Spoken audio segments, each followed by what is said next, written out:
of our 21-day online program on human rights education. We have the pleasure this morning of reading out to you, as we start, a statement from the UN High Commissioner for Human Rights, Madam Michelle Bachelet, on the International Day against homophobia, transphobia, and biphobia. This name should become a household name, and therefore we are introducing one of our latest press statements. He says in that press statement as follows: we know that stigma and discrimination remain a stark reality for many gay, bisexual, transgender, and intersex individuals around the world. And sadly, as we celebrate this year's Idaho Day, it is becoming clear that COVID-19 pandemic has in many places made the situation worse.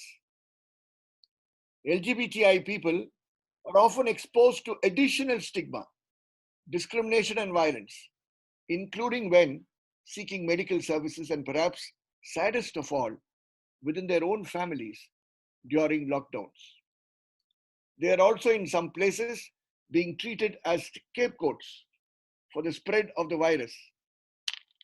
I urge everyone to stand up against hate, to break the silence surrounding the discrimination and violence suffered by the LGBTI people. Let us counter the homophobic, transphobic, and biphobic attitudes and narratives that have such a devastating impact on the lives of so many human beings worldwide. Friends, she continues, the UN Human Rights Office has been at the forefront in promoting equality and fair treatment of the LGBTI people. And I am proud of the role we have played, she says, in that effort. And for all the concern we have about continuing stigma and discrimination, it is important to recognize that there has been considerable progress in recent decades, from decriminalization of the same-sex relations to marriage equality to enactment of laws prohibiting homophobic and transphobic discrimination. But this progress is not universal, nor, as we see now, is it necessarily irreversible. So I call on everyone to join us in making a real effort to stand up for the human rights of everyone, including LGBTI people everywhere. I have pleasure this morning in welcoming to our midst our very good friend and comrade, Mr. Nityanand Jeyaraman from Chennai. Good morning, Niti. Niti is a Chennai-based teacher, writer, and social activist. What a combination. He's a member of Vetiver Collective and a Chennai Solidarity Group, a collective that fights environmental injustice and discrimination. As competition for access to natural resources pits powerful corporations against farmers, fisher people, and the indigenous people in violent conflict, he locates himself on the side of the latter to ensure that the rule of law and democracy are not buried at the altar of commerce. An engineer turned journalist and activist, he describes himself as a solidarity worker. I repeat, a solidarity worker who generates city-based support for community struggles against corporate crime and solidarity against government high-handedness in dealing with such struggles. He has engaged himself in the campaign for justice in Bhopal, the campaign against Unilever's mercury pollution in Kodaikanal, the fisherfolk struggle to save Ennore wetlands in Chennai, and the protest by residents of Tuticorin against the UK multinational Vedanta polluting Sterlite copper smelter plant in Tuticorin. He also teaches at the Asian College of Journalism. We are very happy to have Niti with us this morning, and Niti will handle the topic on environmental rights are human rights. Over to you, Niti.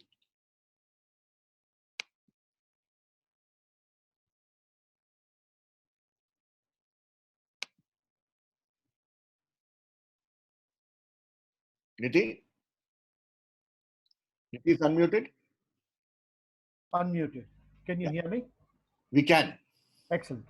All right. So, good morning, and thank you, Henry, for your introduction and for inviting me to this session on environmental rights as a human rights. I know that to most of you who have already had more than a week's exposure to this course, it is a no-brainer that environmental rights are a human rights. What I'm going to do is not take you through the law because that is being done handled by somebody else, but more through what we can see in real life flesh and blood situations on how one can understand environmental rights as human rights. The Universal Declaration on Human Rights does Niti? emphasize. Yes. Sorry, Niti. Niti, can we have your video? Oh, it's not on. Not on, Niti. Is that better? Perfect. All right, excellent. Sorry. So I'm not going to repeat myself, and what I said earlier remains the same, despite the fact that my face was not on the screen. I was just saying that the Universal Declaration of Human Rights, the fundamental word I think I would like to emphasize in that is equality among all people. And it is this issue of equality that finally determines how environmental justice is meted out. The first principle that one needs to understand is that environmental problems do not affect all people in the same way. It is very easy for us to say the flood is an equalizer, the coronavirus is an equalizer. These are not equalizers. You cannot equalize, fundamental structural inequalities just by a disaster. It affects people differently depending on whether you're a man, a woman, an upper caste, a lower caste, or a marginalized community, or a rich person or a poor person. The Stockholm Declaration. Just give me a minute. I need to minimize the screen. Yeah, the UN Declaration on Human Rights very specifically dealt with human rights, but also kind of fleshing it out to highlight what the environmental ramifications of human rights are. There was something called the Stockholm Declaration that was put out, and I'm just going to. This is in 1972, and the Stockholm Declaration on Environment had some very clear and evocative language. It said that humans have the fundamental right to freedom, equality, adequate conditions of life in an environment of quality that permits a life of dignity and well-being, and a solemn responsibility to protect and improve the environment for present and future generations. You might have, if you're already exposed to law courses, that you know that the word "and" means that it is not just one or the other. It means that all these things have to exist. I have a fundamental right to freedom, and that freedom, looking at it um, from an environmental point of view, would mean the freedom of movement. It would mean the freedom of association. So, if I want to move out of my house and play in the evening, I want to play a game of cricket or a game of kabaddi, then I need to have the conditions that allow me to do this in a healthy manner. And so air pollution in such a case would probably rob me of my freedom. Equality means I need to be able to breathe air of the same quality that the richest person in the country or the world is able to breathe. Adequate conditions of life, you know what that means, and permits a life of dignity. So the environment should not just allow me to be alive, but it must allow me to be alive and enjoy a life of dignity and well-being. And most importantly, there is also an obligation for us to ensure that the present and future generations' right to all these things are not wrong. So that is the context that I would like to kind of highlight. Now, within this, I would like to kind of take you to, just before I take you to the, just give me a second.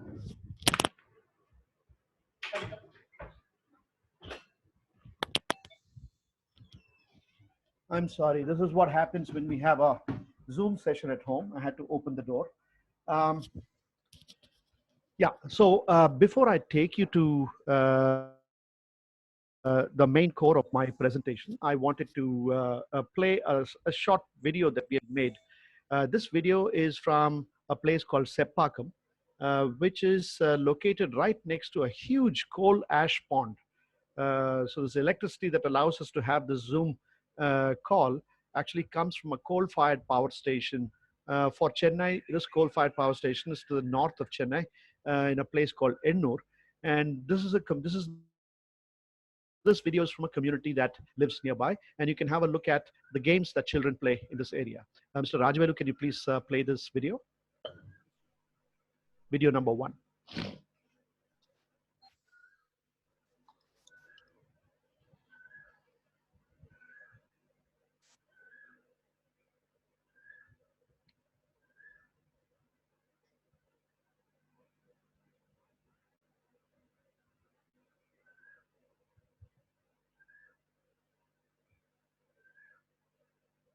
Can I have the audio?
Thank you, Rajvel.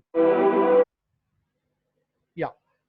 So as you can see from that very clearly, chemical pollutants and physical pollutants and the environment around you tends to have a very serious effect on not just your present life but also your future as you grow up. I mean, this is in the case of children. So in environmental justice, borrowing from the lessons from North America, where of course the environmental movement, the modern environmental movement in the 60s kind of was born in North America with this seminal book called The Silent Spring that talked about pesticides, chemical pesticides, and how they affect the very fundamentals of life, which is reproduction.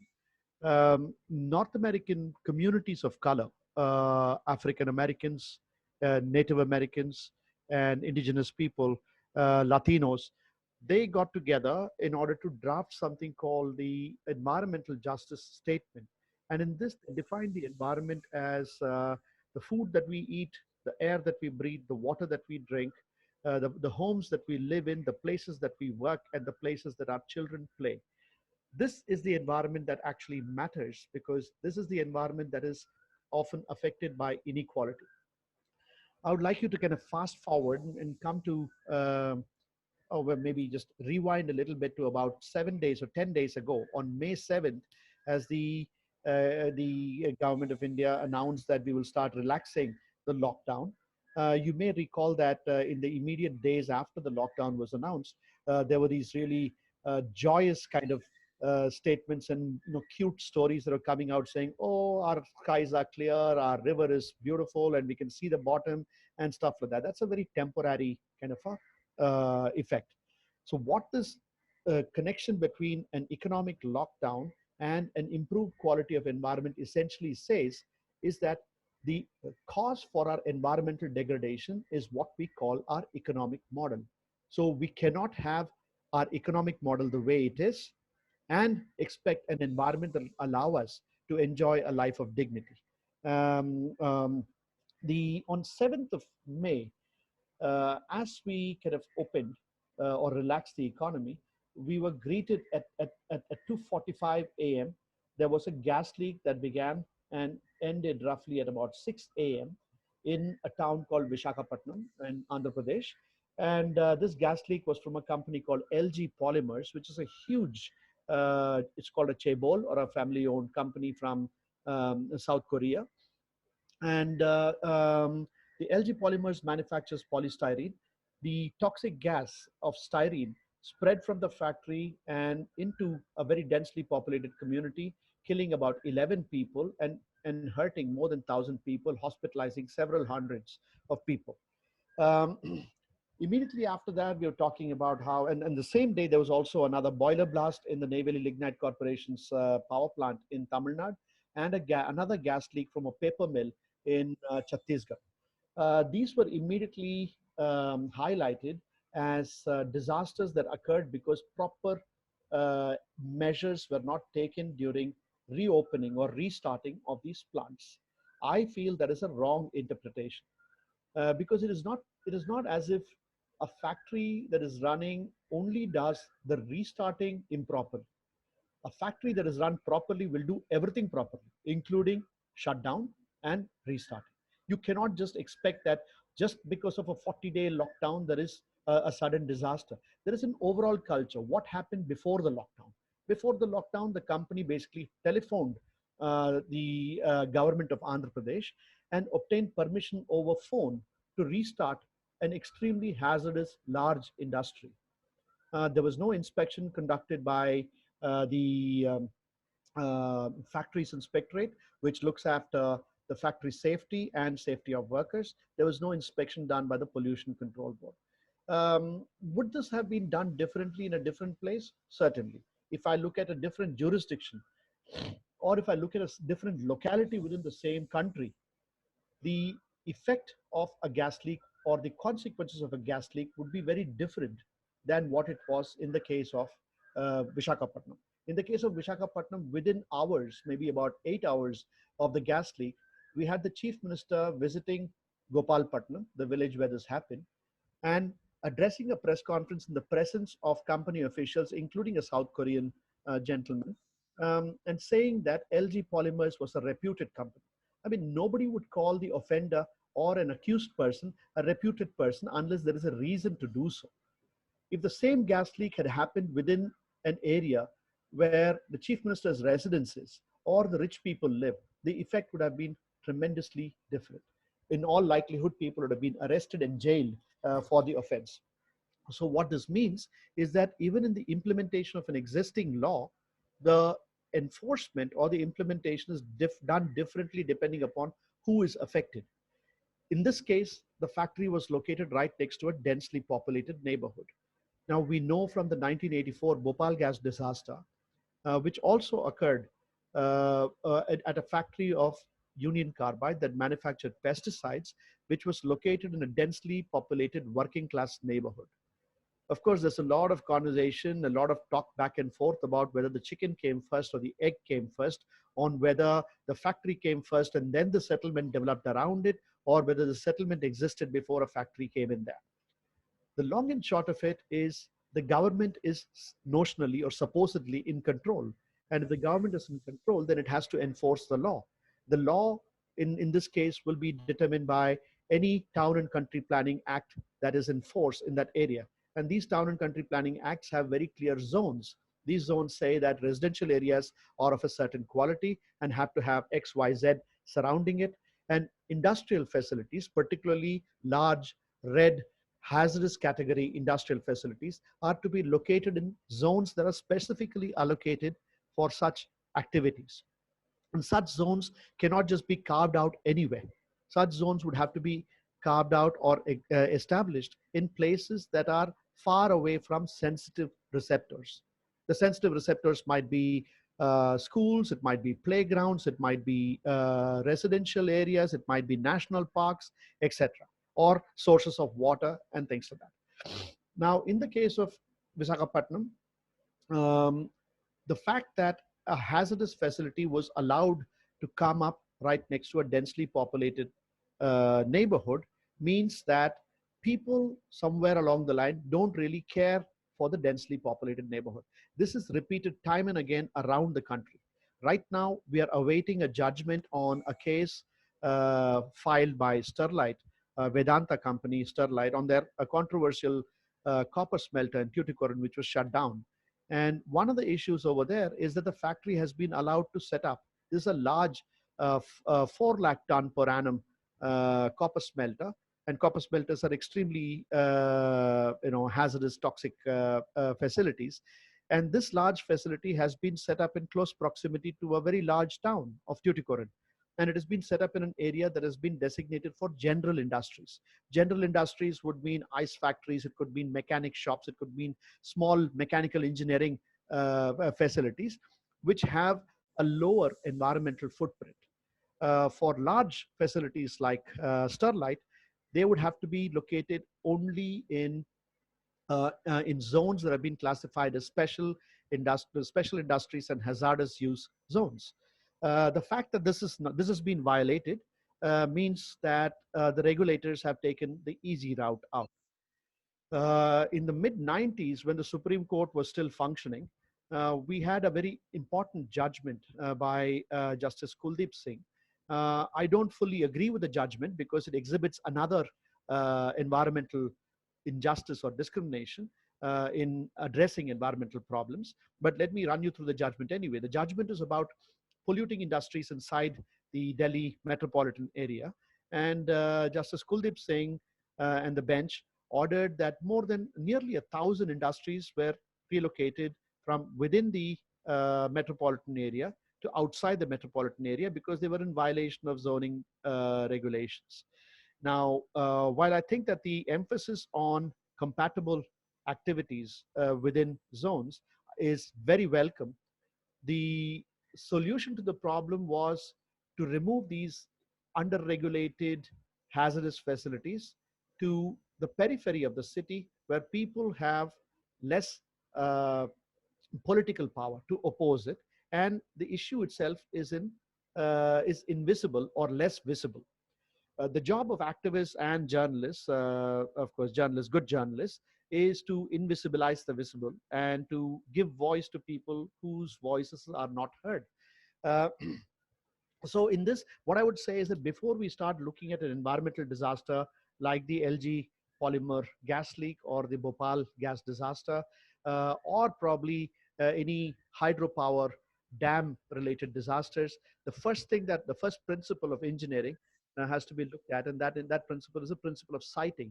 Is your siting appropriate? And again, in this, a lot of discrimination is at play. So if you look at, depending on which city you are in, if you don't already know where your garbage dump is, follow the garbage truck and find out where the garbage is dumped.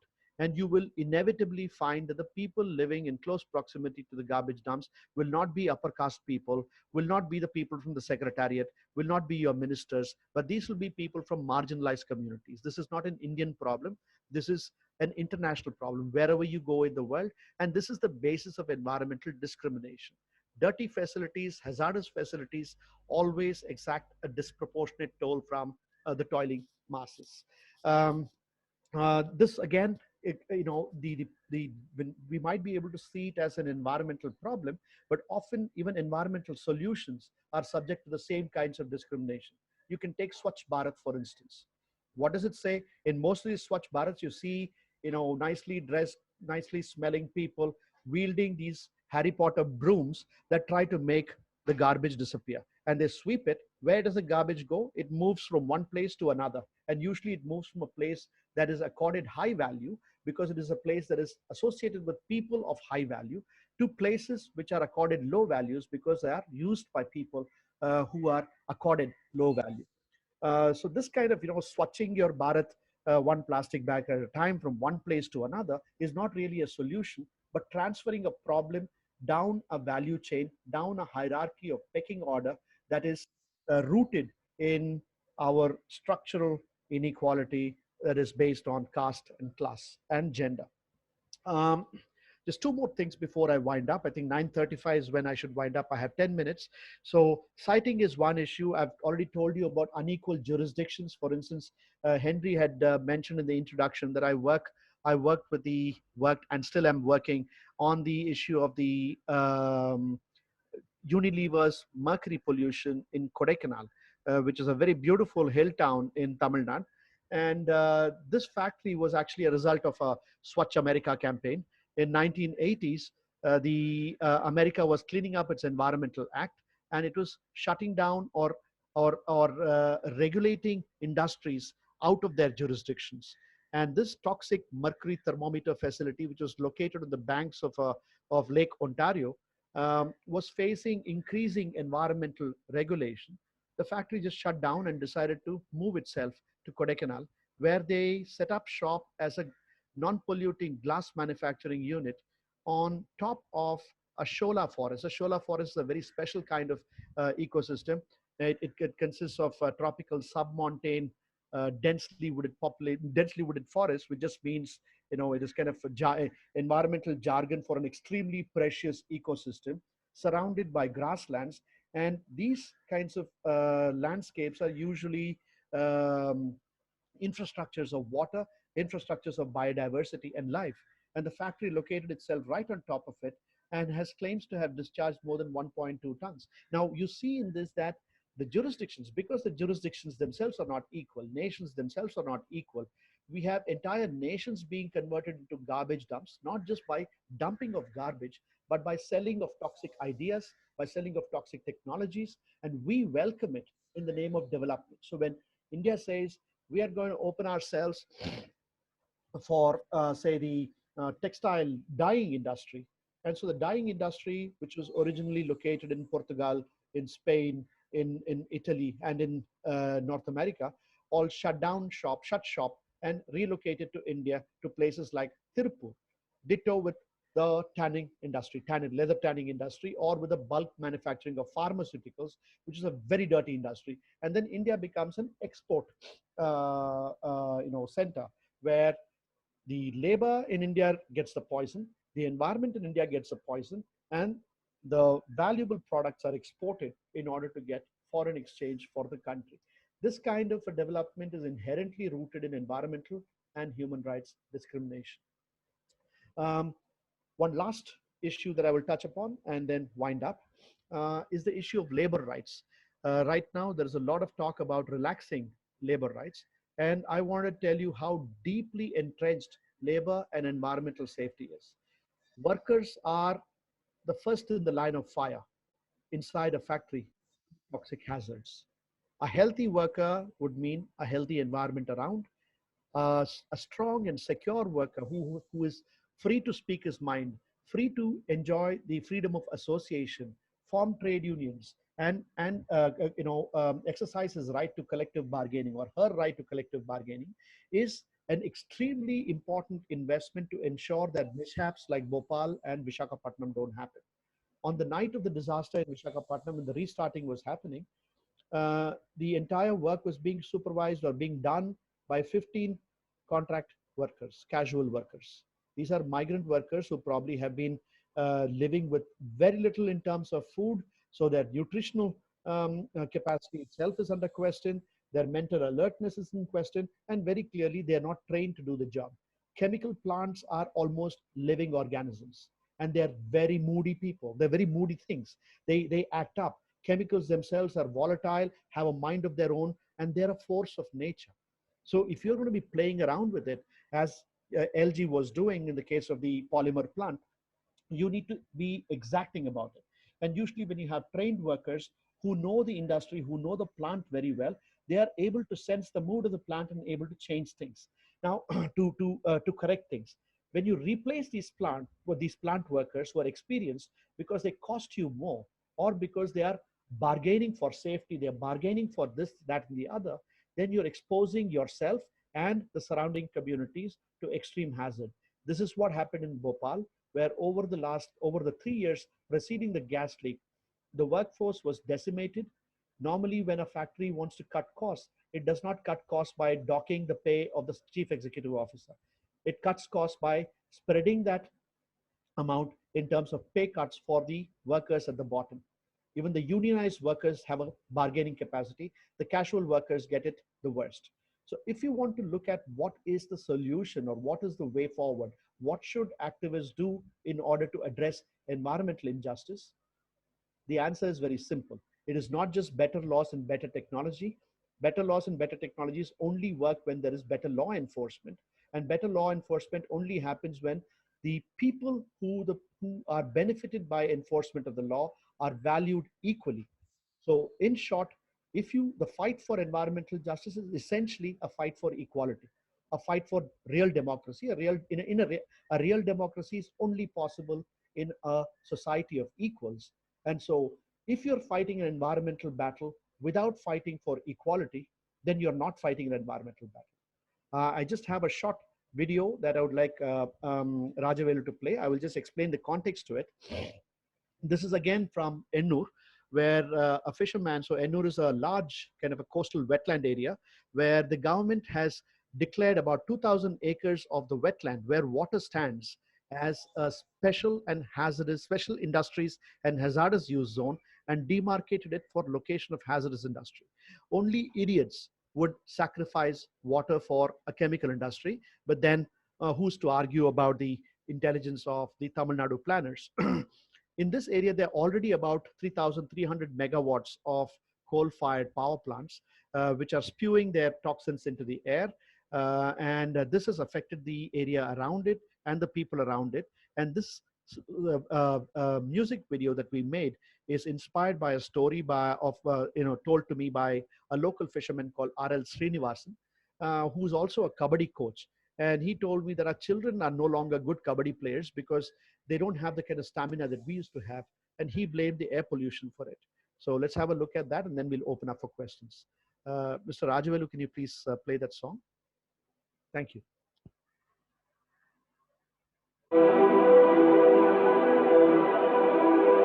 Put your volume. Kammi பண்ணிடு.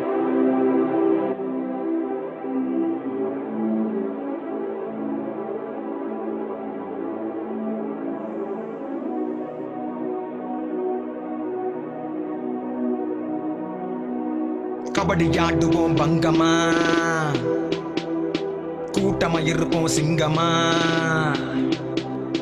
கபடி ஆடுவோம் பங்கமா, கூட்டமா இருப்போம் சிங்கமா. தொடைய தட்டு நாக்கிங்கு, நீ மோதுன உனக்கு சங்கு. ஆனா ஆட முடியல ஏன்னா எனக்கு சுவாச கோளாறு தானா. நாங்க பிறந்து வளர்ந்ததே வீணா, இதுக்கு காத்து காரணம் தானா. காத்த வரவிடு, மூச்ச விட விடு, கோட்டை தொட விடு. சடுகுடு காத்த வரவிடு, மூச்ச விட விடு, கோட்டை தொட விடு. டேய் டேய் காத்த வரவிடு, மூச்ச விட விடு, கோட்டை தொட விடு. சடுகுடு காத்த வரவிடு, மூச்ச விட விடு, கோட்டை தொட விடு. என் பாட்ட முப்பாட்ட ஆடுன ஆட்டத்தை இப்போ என்னால ஆட முடியல. என் பாட்ட முப்பாட்ட ஆடுன ஆட்டத்தை இப்போ என்னால ஆட முடியல. கனவு லட்சியம் திறம வீரத்தை கபடி ஆட்டத்தில் காட்ட முடியல. காத்த வரவிடு, மூச்ச விட விடு, கோட்டை தொட விடு. சடுகுடு காத்த வரவிடு, மூச்ச விட விடு, கோட்டை தொட விடு. சடுகுடு காத்த வரவிடு, மூச்ச விட விடு, கோட்டை தொட விடு. காத்த வரவிடு, மூச்ச விட விடு, கோட்டை தொட விடு.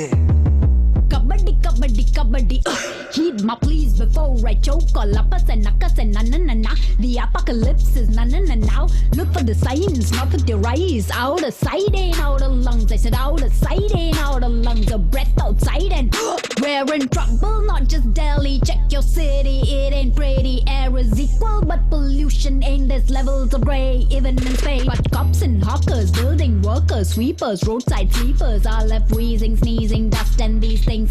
Hashtag no filter. காத்த வரவிடு, மூச்ச விட விடு, கோட்டை தொட விடு. ஆட முடியல, ஓட முடியல, பாட முடியல. காத்த வரவிடு, மூச்ச விட விடு, கோட்டை தொட விடு. ஆட முடியல, பாட முடியல, ஓட முடியல, முடியல. காத்த வரவிடு, மூச்ச விட விடு, கோட்டை தொட விடு. ஆட முடியல, ஓட முடியல, பாட முடியல. காத்த வரவிடு, மூச்ச விட விடு, கோட்டை தொட விடு. ஆட முடியல, ஓட முடியல, பாட முடியல. காத்த வரவிடு, மூச்ச விட விடு, கோட்டை தொட விடு. ஆட முடியல, ஓட முடியல, பாட முடியல. ஆட முடியல, ஓட முடியல, பாட முடியல. ஆட முடியல, ஓட முடியல, மூச்சு கிடைக்கல.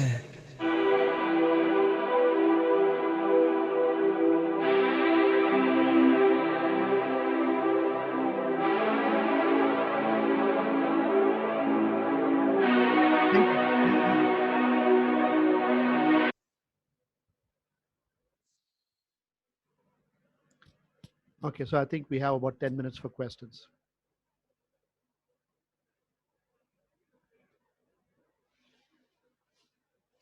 Matthew? Yes.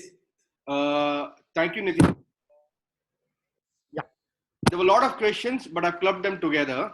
Okay. One question which has been asked by many participants is with regard to, and they've used this word balance, is what I've read in their question. Balance with regard to environmental rights and economic development. So industrialization and environmental rights. This is what a lot of participants have asked. Other question is with regard to the responsibility of the company or government with regard to people living around tailing pond, such that the rights of those people may not be compromised. A participant wants to know, are there any international treaties with regard to environmental protection and sustainable development? And a very general question, which again a couple of people have asked, when they know or when they're directly impacted by an industry or a corporation, what do you suggest them they can do to take up those issues? Thank you. I think this question about balance between environment and economy is a wrong question. It assumes that economic development can only come by damaging the environment, or somehow that'll be allowed. Now, there is no real balance, because in a balance, you're saying that one side gives a little and the other side gives some, and then we arrive at a balance. Environment will do no balancing.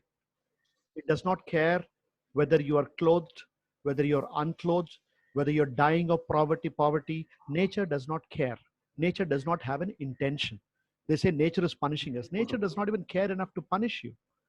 And there is no threat to nature. So you're not saving nature. The only thing you're saving is your own backside. So there will be no balancing done by nature. Any balancing that has to be done by you, which means to what extent how is your economy designed in order to ensure that you're not receiving a reaction that is negative from nature. That depends on how you design the economy.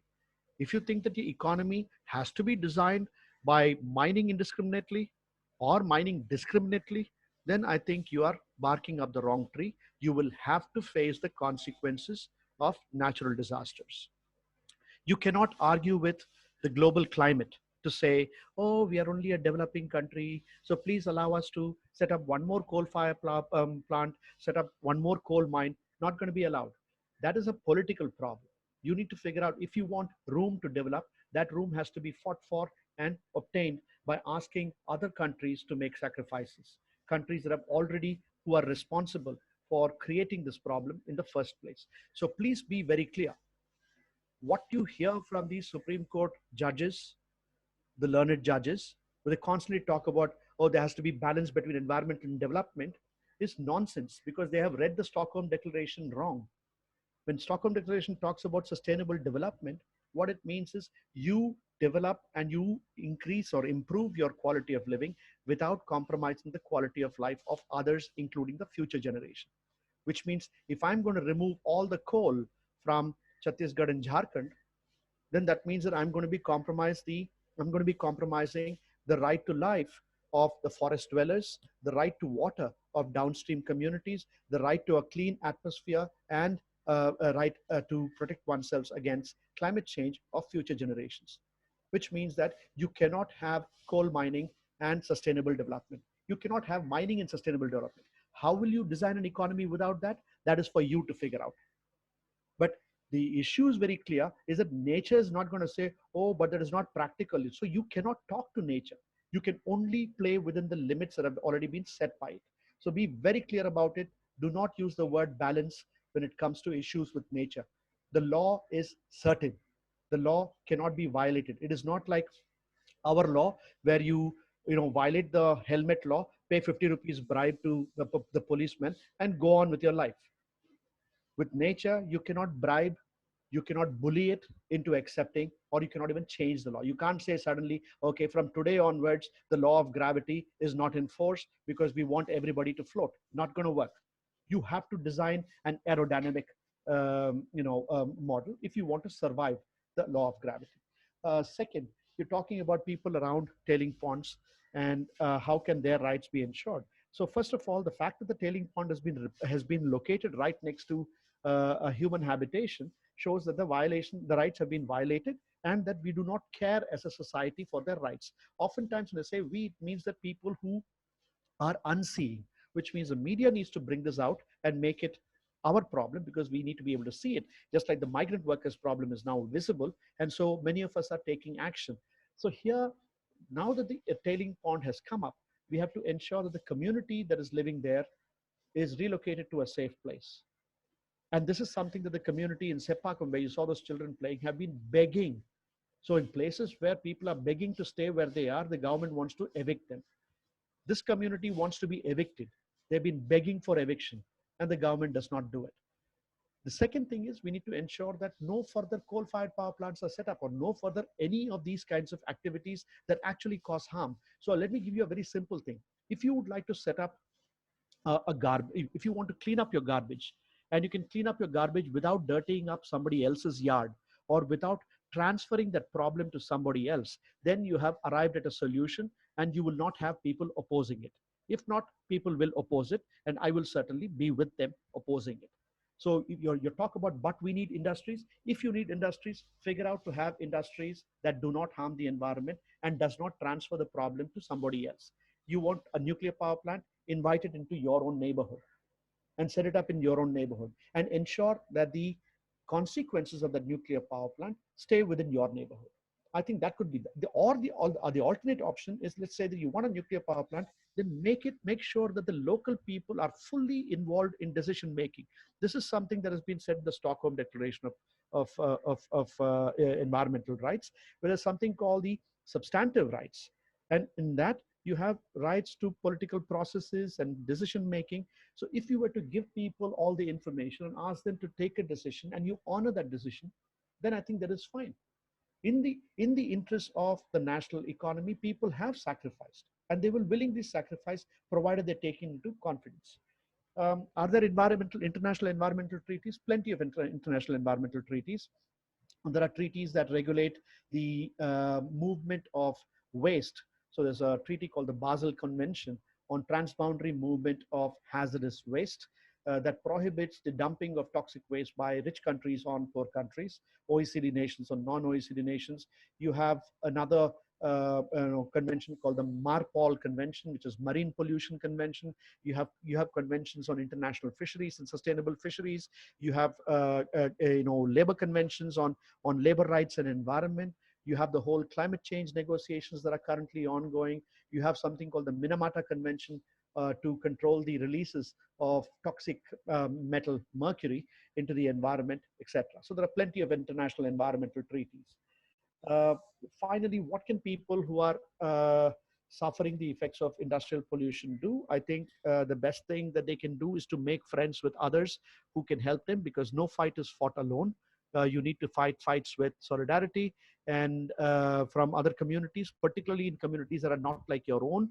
So you need to build solidarity among middle-class people. You need to understand, particularly among young people, so that they can understand the injustice, and they're able to ask more intelligent questions than the kinds of questions that our judges ask, which is about the balance between environment and development, and are able to understand that one needs to create or craft a development model that understands the limits of nature.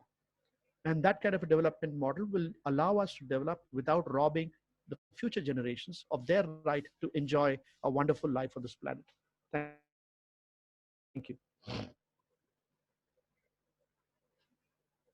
Henri, if you can come in now. Yeah, coming in.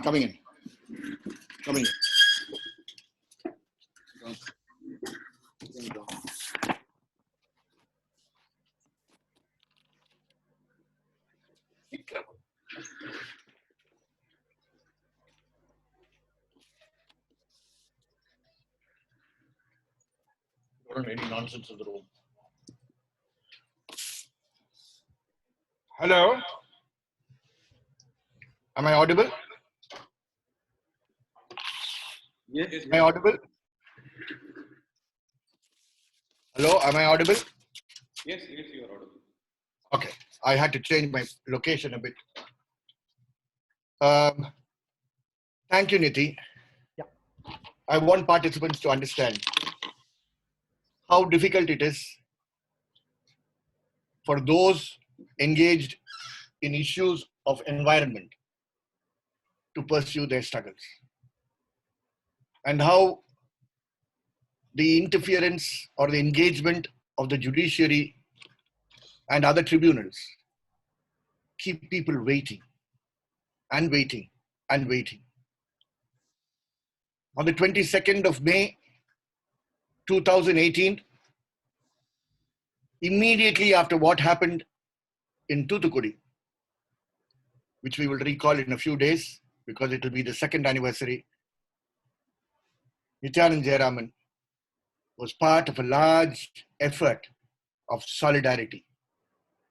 Remember, the word solidarity comes in session after session after session. And he belongs to the Chennai Solidarity Group.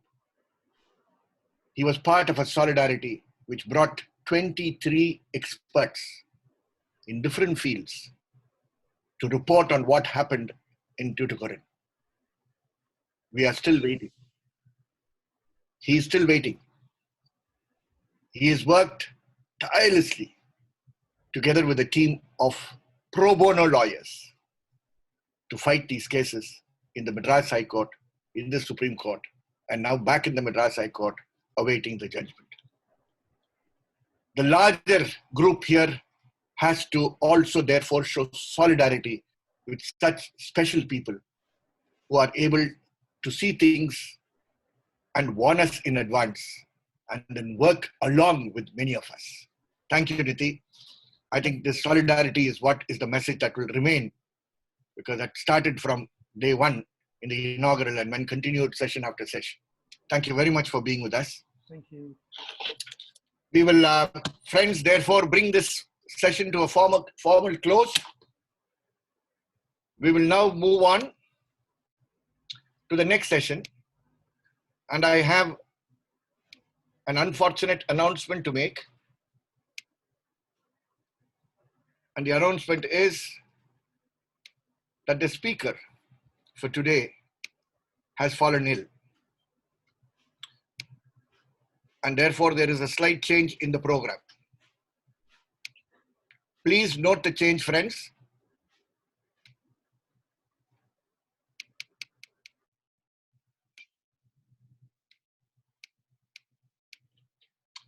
This session this morning, the following session was supposed to be on business and human rights, to be handled by Mr. Viraf. It is postponed to the 22nd May morning at 9 a.m. Mr. Viraf has a health complication in relation to his muscles that prevents him from being with us this morning. This is a sudden development, and I request everybody's understanding if you are expecting Viraf to follow Niti. Instead, sorry for the spelling mistake there, instead my session, scheduled for the 22nd on identifying human rights actors, will be held this morning. So I will follow with another presentation.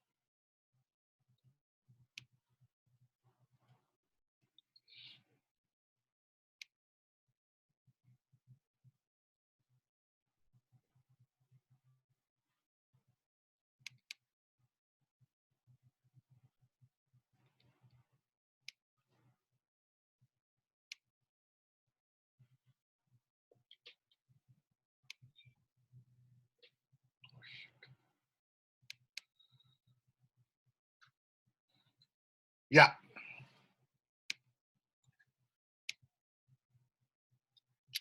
Rajwell, is it showing well? Yeah, we can see it. Yeah.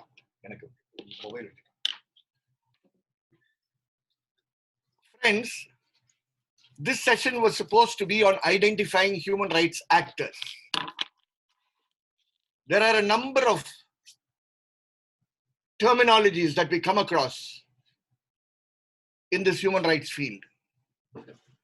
And very often, they are not defined properly. And because we don't know the definitions, we get a little confused. And therefore, although some of these aspects are to be covered in the next session, in the next modules, upcoming modules, we have decided to start explaining some of these terminologies. Now, the first and foremost actor in the human rights arena is the state. And here it is immediately your local government or the central government and the governments in other states. So state is with reference to the governments, and they have a very important role to play in ensuring the promotion and protection of human rights, as you will see as things go by. The second term that one needs to be introduced to is the terminology called human rights defenders. This is a new term in the United Nations and usually refers to individuals, NGOs, civil society groups, federations, etc., which engage in the protection and promotion of human rights. We will come to that a little more in detail later. The third and the fourth are to a certain extent related. National and state human rights institutions. National and state human rights institutions. The fifth and the sixth are also related because they relate to a team of experts who engage themselves with the United Nations. And they are the members of the treaty bodies and the members who serve as special rapporteurs or on the working groups under the special procedures of the United Nations. And the seventh are what are known as accredited ECOSOC NGOs of the United Nations. And People's Watch is a member of Forum Asia, is a member of Civicus, is a member of the OMCT, is a member of the FIDH, etc., who are all such ECOSOC accredited NGOs, accredited to participate and engage with the United Nations.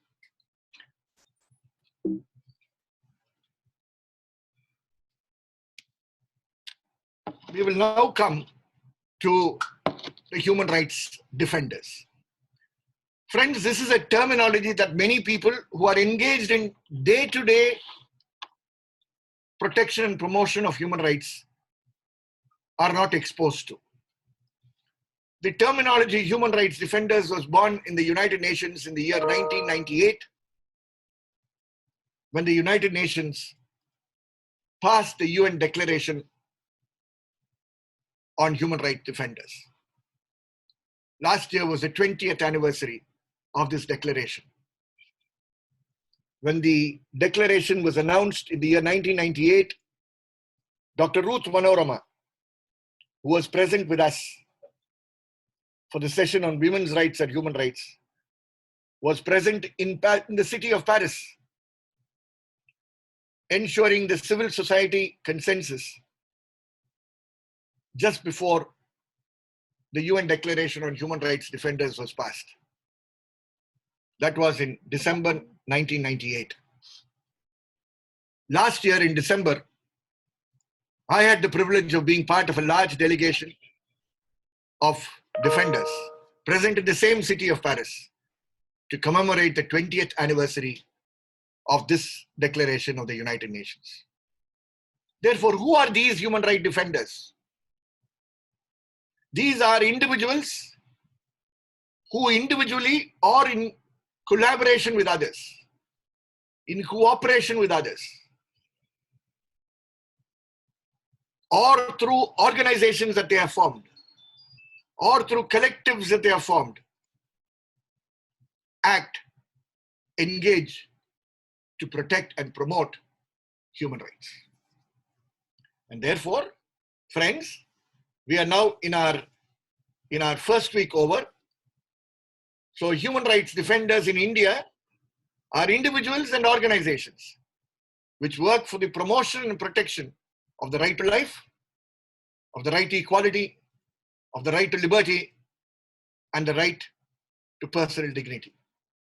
Life, equality, liberty, dignity is human rights in India, and all those who work for the protection and promotion of these rights as enshrined in the Indian Constitution and as embodied in the international covenants enforceable in the courts of law are to be referred as human rights defenders.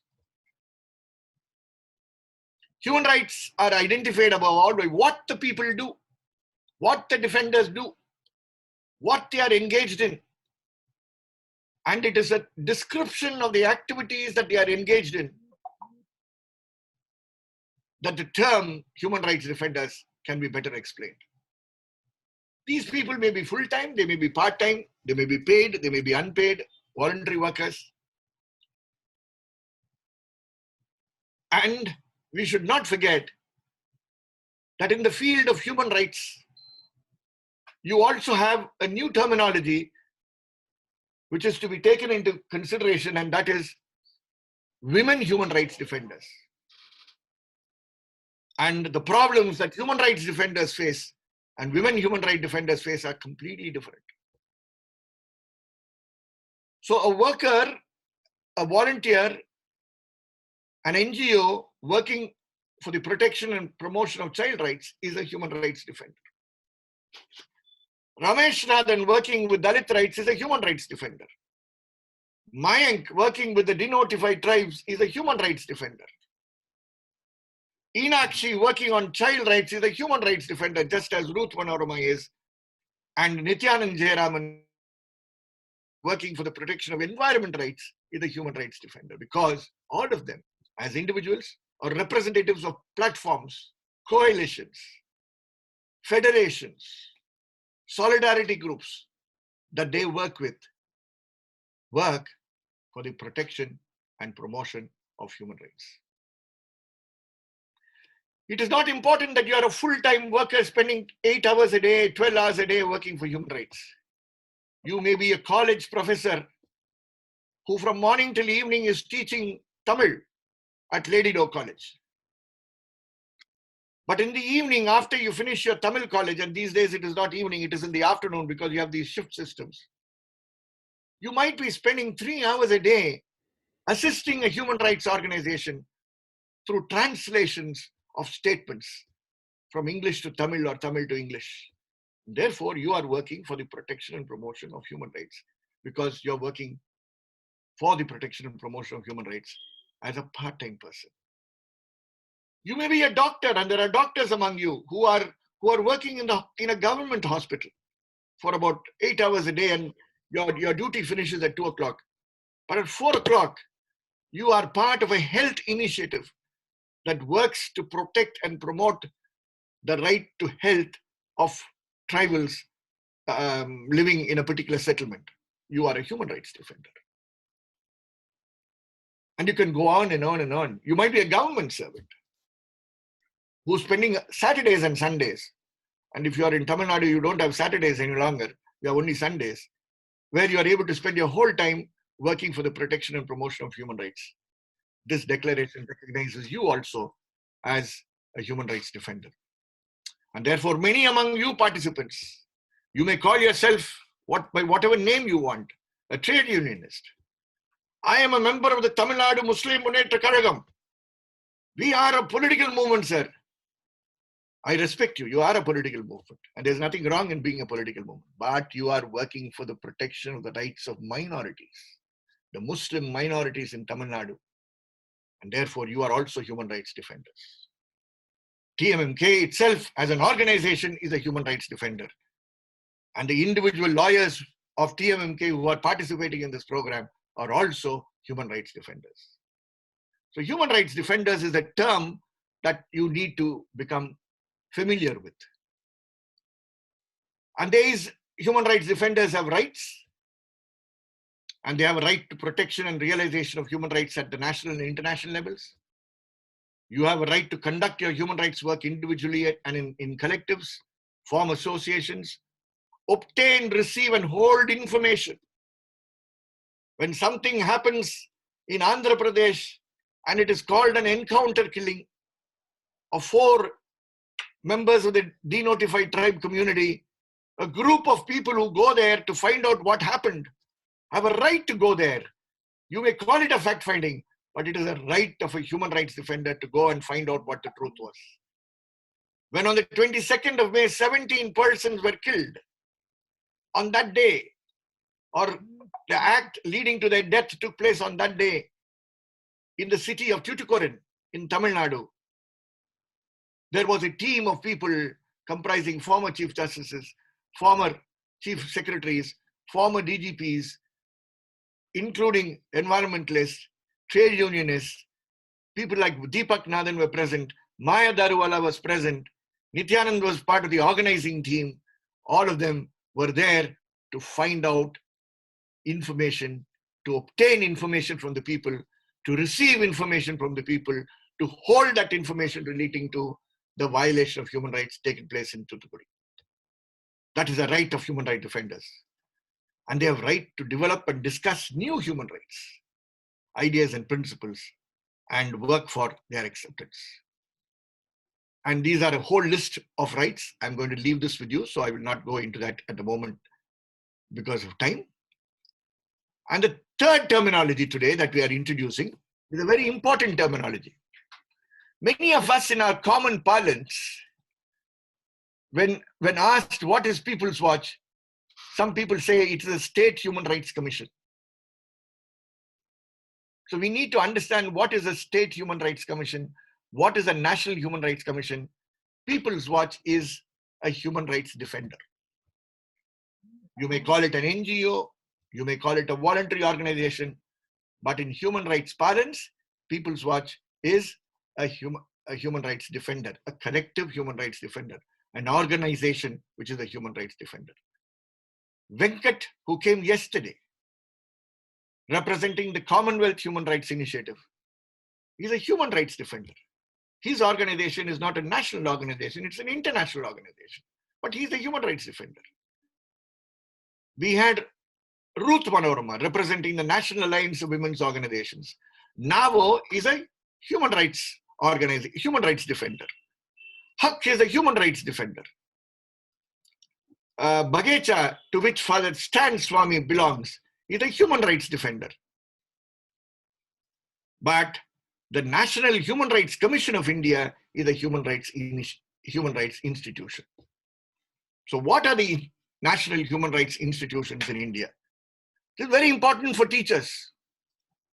Because if you don't have a grasp of this, we will never be able to handle the questions that come from our students who are 15 times sharper than me.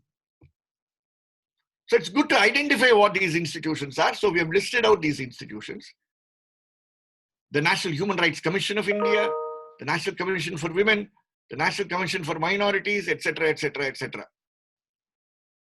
All these commissions we will be going into detail in the next module, but these are national human rights institutions. The state human rights institutions are at the state level.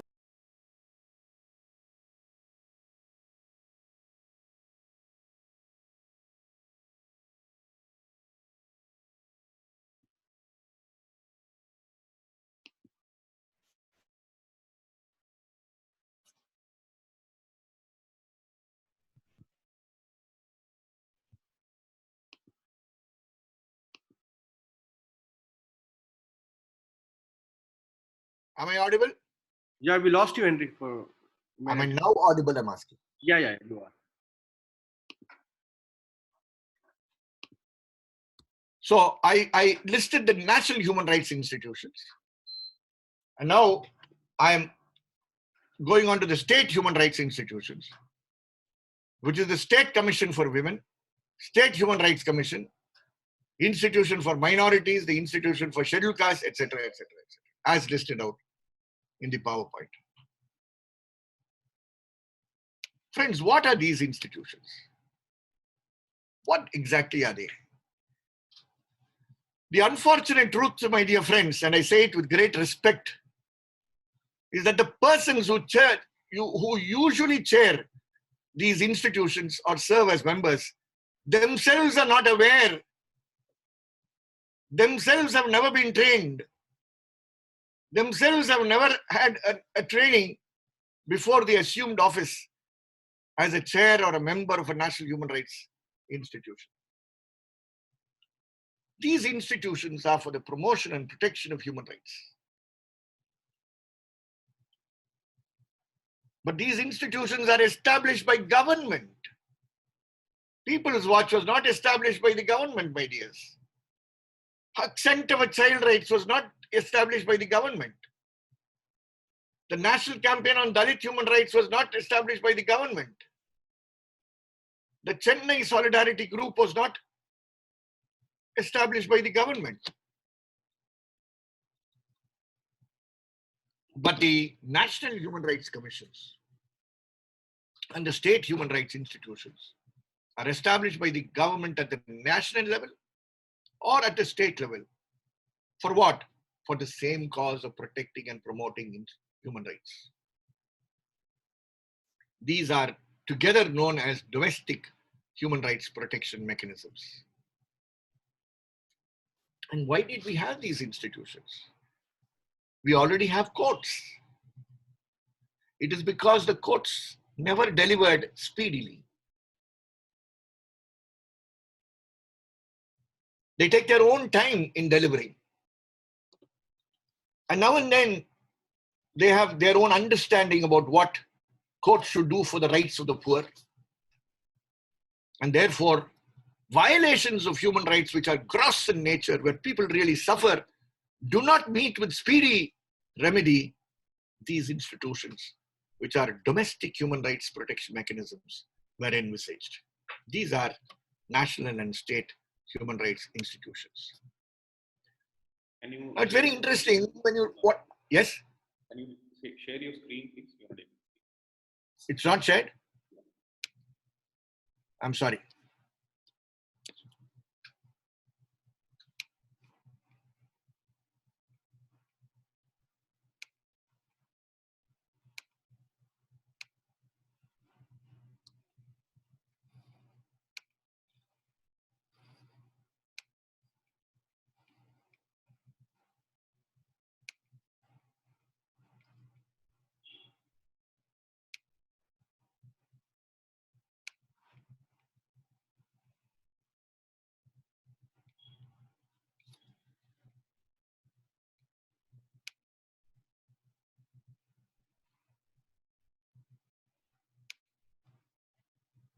Is it visible now?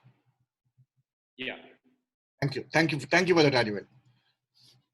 The definition here is a negative definition. We are trying to see what is not a national human rights institution or a state human rights. It's not a legislative body. The State Women's Commission in Tamil Nadu, headed by Madam Kannagi Pakyanathan, doesn't make laws. That is the body of EPS, OPS who sit there making laws along with Stalin and company.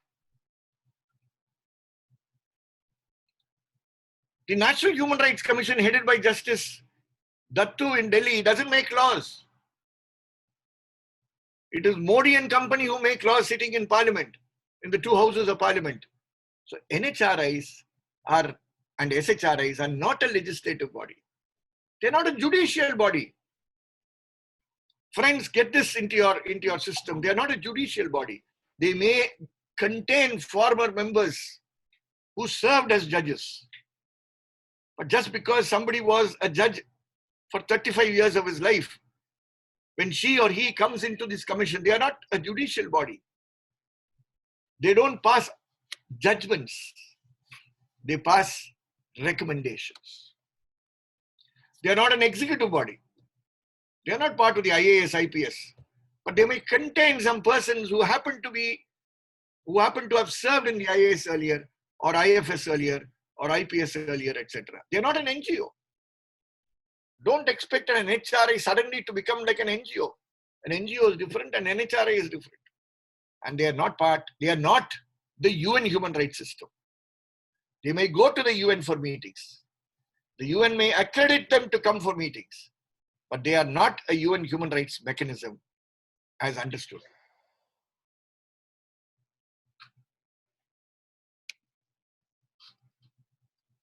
So they are a hybrid entity. And what we need to understand is that they are a hybrid entity. And because they are a hybrid entity, the understanding about national human rights institutions is also developing further and further and further through years of their experience. We always say the NGOs take 2 steps. The NHRI takes 1 step, and the government takes half a step. But these days, the government has controlled NGOs to such an extent that the NGO does not take 2 steps. Even there, the NGO's 2 steps have been broken into half a step or 1 step. Because NGOs are made to look like and function like part of the government without criticizing. If you criticize, you will lose your accounts, your registration number, like our People's Watch has been attended to for the past almost 1,900 days by the government, withdrawing our FCRA registration. So this is the NGOs of the past. The present NGOs are made to shut up, don't speak, be polite. Nothing against Modi, nothing against so-and-so.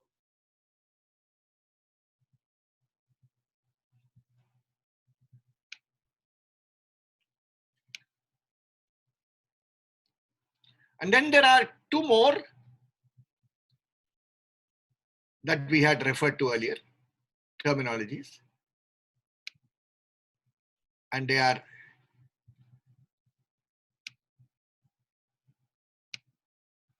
the special rapporteurs or the working group members. Friends, in the 3rd module, you will come to know them. These are members who serve on the treaty bodies of the United Nations. We heard people referring to the CRC. We heard people referring to the CAT. We heard people referring to the CEDAW. The Convention on the Elimination of all forms of discrimination against women.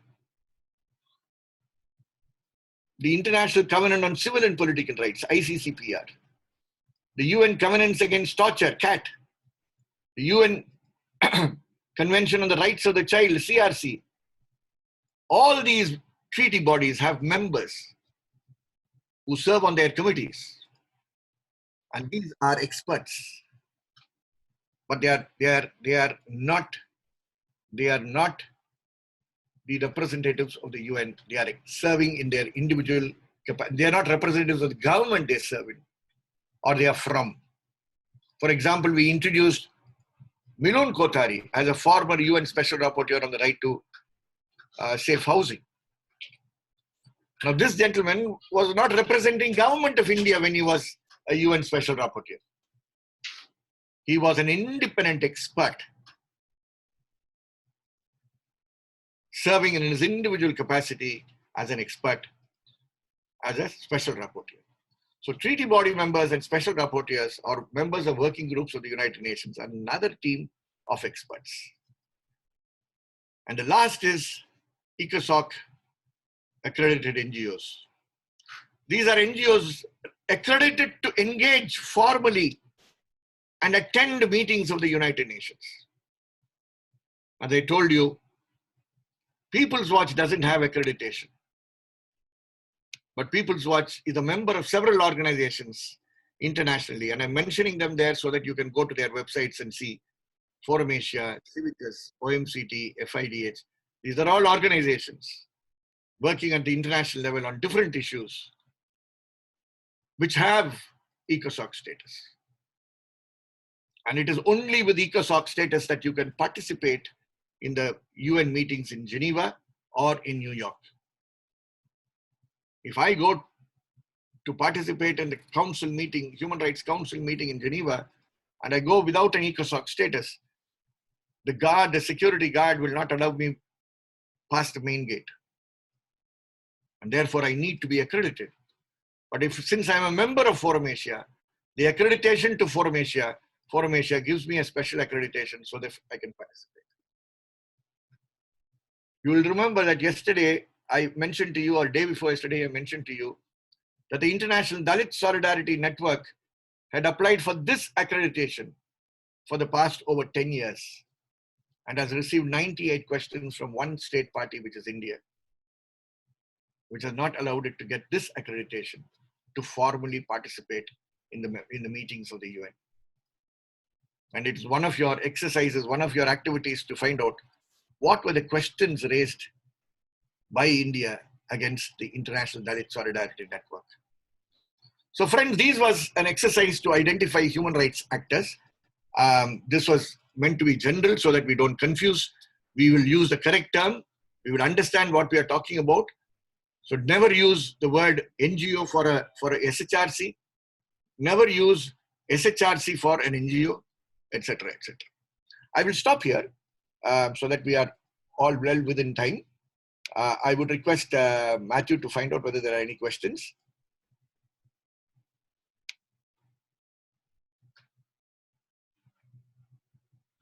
There will be a module only on national and state human rights institutions. There will be a module only on the UN. But still, this was just to introduce it to you. Defenders, national and state human rights institutions, UN bodies. Yes, Matthew?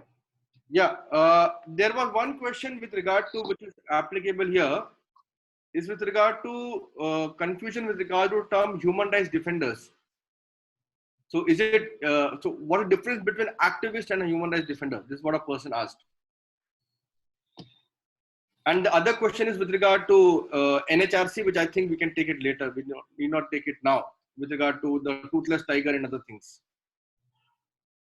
No, we have time, we'll take that. But at the moment, HRD, activist, NGO, voluntary worker, trade unionist, these are a variety of terms, and there will be many more.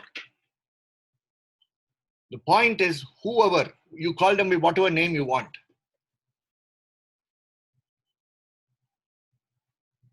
A trainer in human rights. Anybody working for protecting or promoting human rights in India, by whatever term they may call themselves, are human rights defenders. Now you have this community of people like Venkat, very large in this country since 2005, who only work on right to information. Now, right to information is a human right.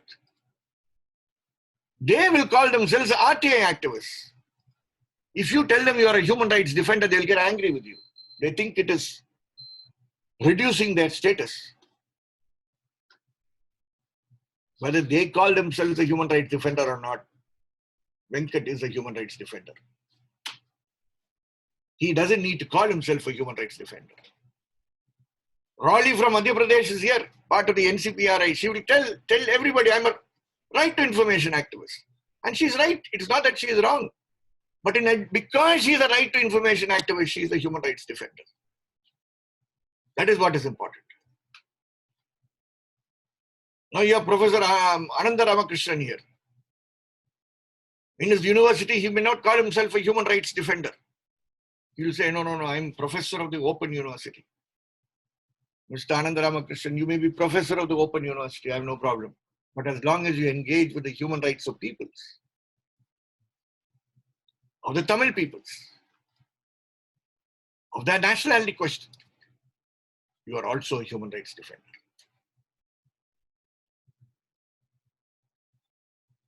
So don't get caught with the terminology. This is the official terminology.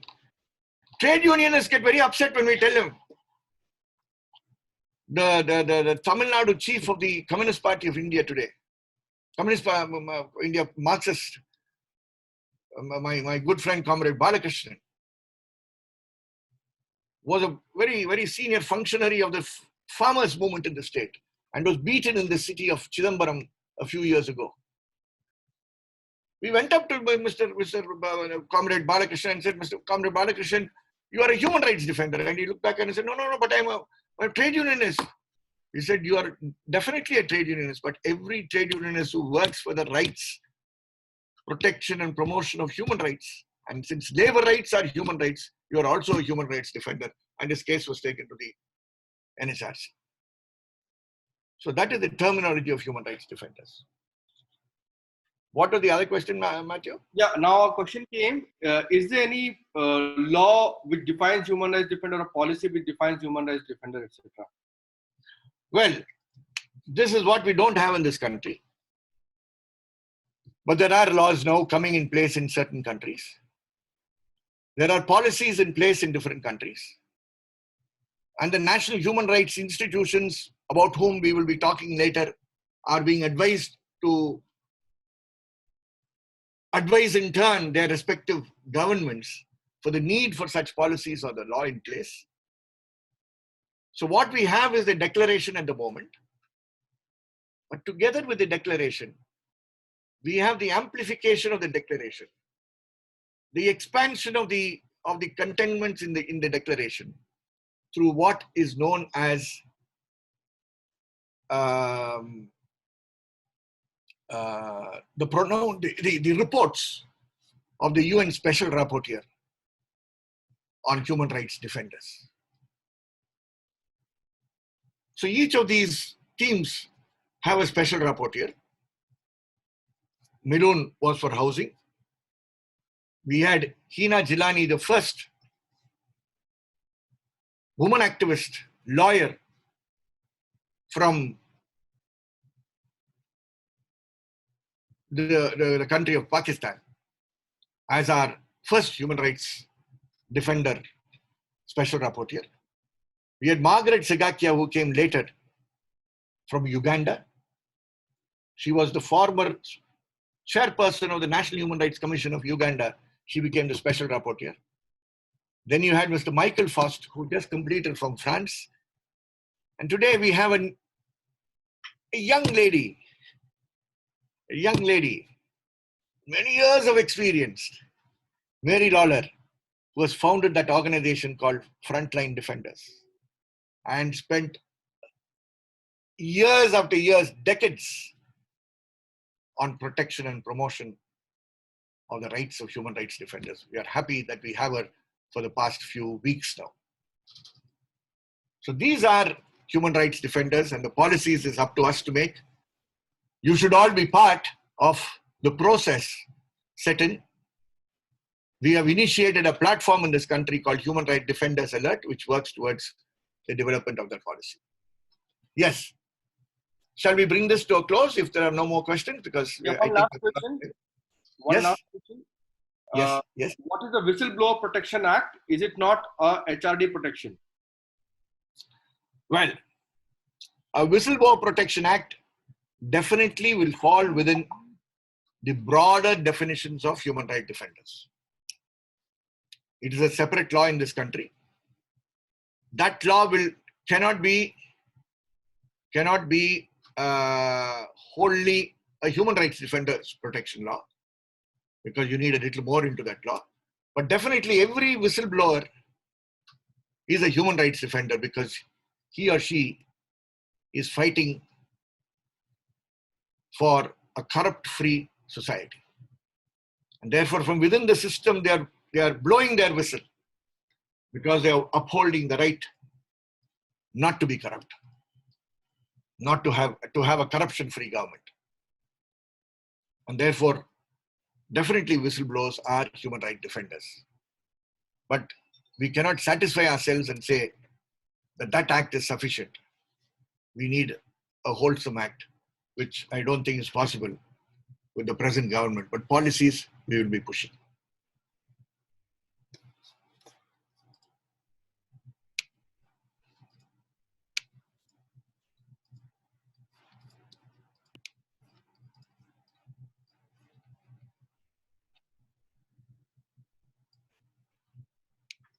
Anything else?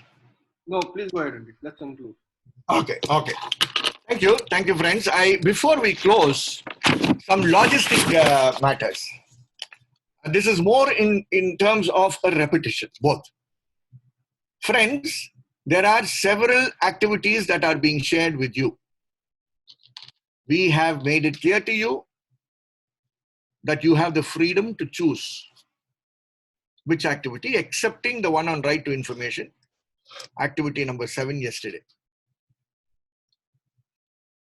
Performing all activities is not compulsory, but at least reading all activities will be very useful to you. Therefore, if you see through 2 activities or 3 activities in a day, don't get alarmed. This will be very useful for those lecturers who are here. I know law lecturers are here, human rights lecturers are here from universities in Chandigarh, Pune, Mumbai, etc., or in the south. You can use them in your classrooms. So nothing is compulsory. Don't think that because you saw an activity today, that if you don't do it tomorrow, you're not performing well. No. As I told you, for your certification, 5 activities are sufficient in one module. However, the more you do, the better for you. So we leave it to you. If you cannot do, don't press yourself into doing it. Neither will we disrespect you for that in any manner. Your certification will definitely mention about your activities carried out, if you have carried out more than 5. Sure, that will be acknowledged very specially. I hope it is clear. Your facilitators will go on asking you, have you completed? Because they have a task to tell us how much you have completed. And there are some cross-checkings going on as well. 2, your attendance is being marked by our colleague in the office. But we are human beings and we can make mistakes. Therefore, the attendance is being shared with you. And if there is somebody who has participated in the session and the attendance is marked wrong, please bring it to our notice through your facilitator. Don't get worried. That is why it is being shared with you. Transparency is to correct matters. I hope that is clear. And the third is a message that came from yesterday to all of you. Those who are facing problems with your Zoom, please go to your tutorial, which has been provided to you in yesterday's dispatch. Test your computer and test your audio device to make sure we have less technical problems. I hope we are clear. It is 10:30 and we are stopping exactly on time. I wish you a good morning and we will meet again at 3:45 today for the 2 sessions that remain for the day. Thank you.